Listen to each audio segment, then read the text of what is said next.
Hey guys, it's Abby with MotorCityNerds, and I want to get into some Ridley Scott movies just because I love Ridley Scott. He's one of the greatest. And we have Napoleon coming out, but make sure you subscribe, like the video. It really helps me out a lot because we're small, but we're awesome over here. We have a good time. We're on our way to 2K.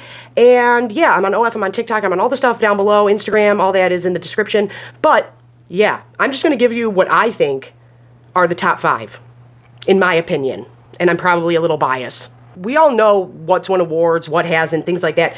But not only are these ones a couple of my favorites, but I have taken into account not just my favorites and have swapped some out. So we'll see where you fall in this. But these are my top 5 and I think best, personally, Ridley Scott movies. At number 5, I was debating at putting this. I get all serious about where they're going to be on the placement. And I'm like, okay, I feel like it should be higher up. But I think number 5 is going to go to American Gangster. Just rewatching that, it is so good. It is a crime that I'm not saying it should have won, but it definitely should have been nominated more. It definitely should have been nominated more for awards. I think that's bull. I was talking about this on my story that Ruby Dee, his mom, man, she got nominated. That was the only Oscar this movie got nominated for. And that scene, every scene between her and Denzel Washington is so good. Is so good, and it hits hard. And that's a rare thing in a gangster movie. Does Michael Corleone's mom say anything? No. Does it happen in Scarface? No. Does it happen in Goodfellas? No. These moms are complacent. And this mom is complacent to an extent, but she tells him, you'll lose her, you'll lose me, your mom, and slaps him. Oh my gosh, I'm getting chills just thinking about it. It's that good. But we rarely have a character that steps in and tells our lead gangster, like, listen, they try to. We have Kay and The Godfather, we have those things, but not like this. And she just commands the room over Denzel Washington. That's crazy. Also, this cast is the greatest thing that was going on in the 2000s. We were mixing everything together with music artists and TV and movies, and we were getting wild with it. And I'm going to give T.I. this, and Common, and the RZA. They were very good in this. And T.I., can you imagine in 07, well, probably like 06 when they filmed this, You're getting big and stuff, and then they're like, you have to work today across from Denzel Washington. I cannot think of anything more intimidating to do that day for my job. It'd be like, what? And he does a great job, and honestly, that is one of the most pivotal scenes in the entire movie, is him going, no, Uncle Frank, I want to be like you. And Denzel doesn't say nothing. He just looks at him and is like, that's never what I wanted. That's not what I wanted. I don't want any of you to be like me. I wanted to set this up for you. And he doesn't even say it, but it comes through in the scene so well. And I really love it. And I forgot how much I loved this movie. It was me and my one buddy Tony's like go-to movie for years, but it was more of like we're just throwing it on.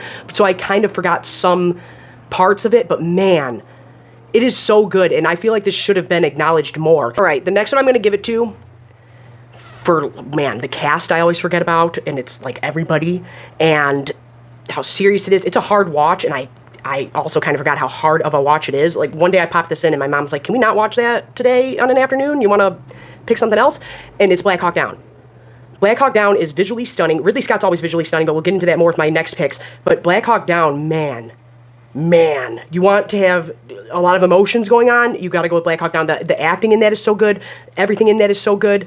I'm not going to really get into it because there's enough going on in the world, and it's very sad and very hard right now. But Blackhawk Down is going to take my number 4 slot.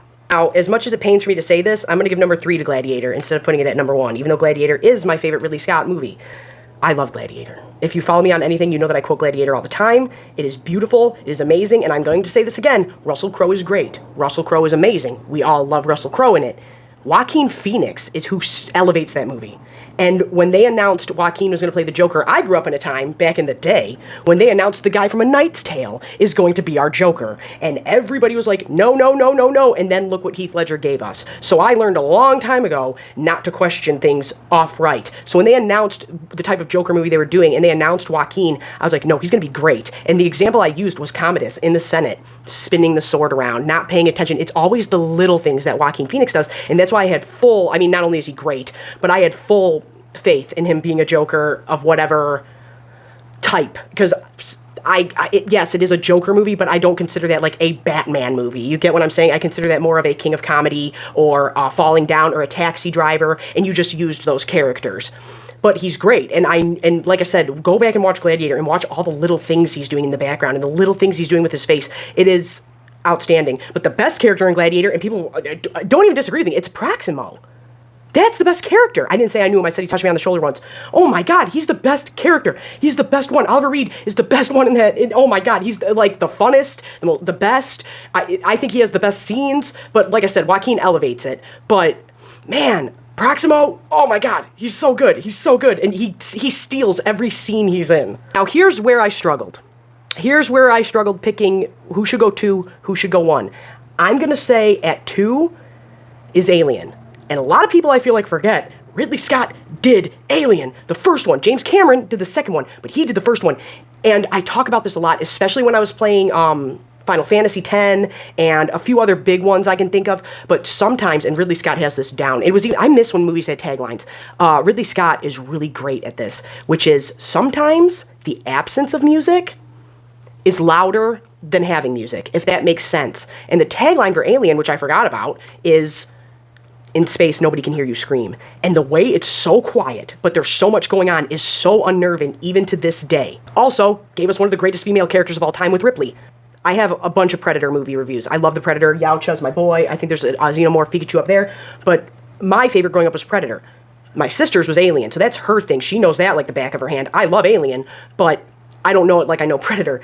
But man, so rewatching it was a treat. It was a treat. And this is what I've been saying with the Napoleon trailer reactions I've been doing is Ridley Scott is great at what he does, but he really, really excels when he has like 3 to 4 main Z's or less in this big spectacle. Alien, man, go back and rewatch that. Not only the music is great, but when there's no sound, it's even scarier. The sets, everything. Sigourney Weaver, everything. The alien, the xenomorph, wow. It's a marvel to look at, especially for the time. I would say that Alien is probably one of those movies that set a precedent back in the day, like that, Star Wars, things like that, and it has to be acknowledged for that. But yeah, Ridley Scott killing the game with that, bringing us the xenomorph and bringing it all to life. Damn. And I know a lot of people like Aliens better, and that's fine. I'm just saying, go back and watch Alien and tell me that it's not scary and unnerving and great acting and great set pieces. Everything about it is just remarkable. And like I said, it's very hard to not use music. And I think this is like the go-to movie as an example for that. Now, I'm going to put this in at number 1. I don't know this one as well. You know when you have movies with your siblings and you think you watched them a lot, but you really didn't? You watched other ones a lot, and they watched that one a lot? That's Blade Runner for me and my sister. I love Blade Runner. I watched Blade Runner. It's very good. It's a great movie. I'm going to put it at number 1. I think it is Ridley Scott's best. I do. I think spectacle-wise, movie-wise, subject matter-wise, I do. I think it's the best one. My sister loves Blade Runner, but I love Westworld and all that stuff, so I love like hosts and are they real, are they not, are they sentient, and it's so good. But man, and 2049 is really good, but the original Blade Runner, man, that's a marvel to look at too. That's what I mean. Think about these movies. Gladiator, Alien, what did I just say? Blade Runner. Like, oh my God, these huge things. And that's why I'm like, he's going to kill it with Napoleon. It's going to absolutely be spectacular. And I am so excited for it. Here are some honorable mentions that almost made, Thelma and Louise almost made the list because it's so different from those things. And so is American Gangster a bit. But Thelma and Louise is iconic.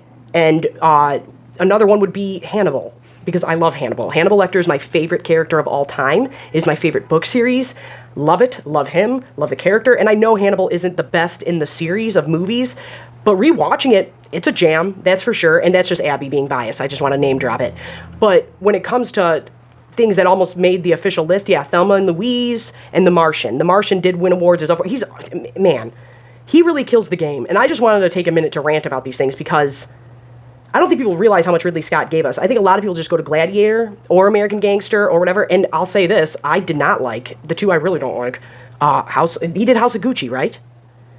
That was weird. That was strange. I thought that was just all over the place. And Prometheus I didn't like. It's beautiful. It's one of the best casts, but they're like idiots running around. I never liked Prometheus, but I'm like, there was a lot going on in that time period for Ridley Scott, so I don't know everything that was going on there.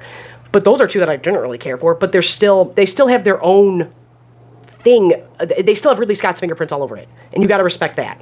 But I just want to take a minute to rant about Ridley Scott, so let me know your favorite Ridley Scott movie down below, and tell me if you really are geeks for Napoleon. The one thing I am worried about is, God, how many idiots online are going to be yelling about Napoleon and comparing themselves to Napoleon like you're not Napoleon? But I'm still geeked for it. I think it's going to be great. Honestly, one of my favorite comments I've gotten on here is someone said on my reaction, in my head, this is Ridley Scott returning to the character of Commodus, and he's like reincarnated as Napoleon. And I'm like, I kind of love that. I kind of love that a lot. But I'm Abby with Motor City Nerds. Like, share, comment, subscribe. It really helps me out a lot. I'm really sorry about my sound being messed up on my Godzilla reaction. That was upsetting to me. And I'm trying to fix this, but for some reason on my laptop, my camera and my microphone and everything isn't lining up right. And then it sounds okay when I'm editing it. And then when I upload it, it sounds like I'm underwater. So I'm sorry for that. But yeah, I'm on TikTok, I'm on Instagram, I'm on all the stuff down below. We're on our way to 2K. Subscribe. Yeah. Oh, I have new Game of Thrones stuff up too.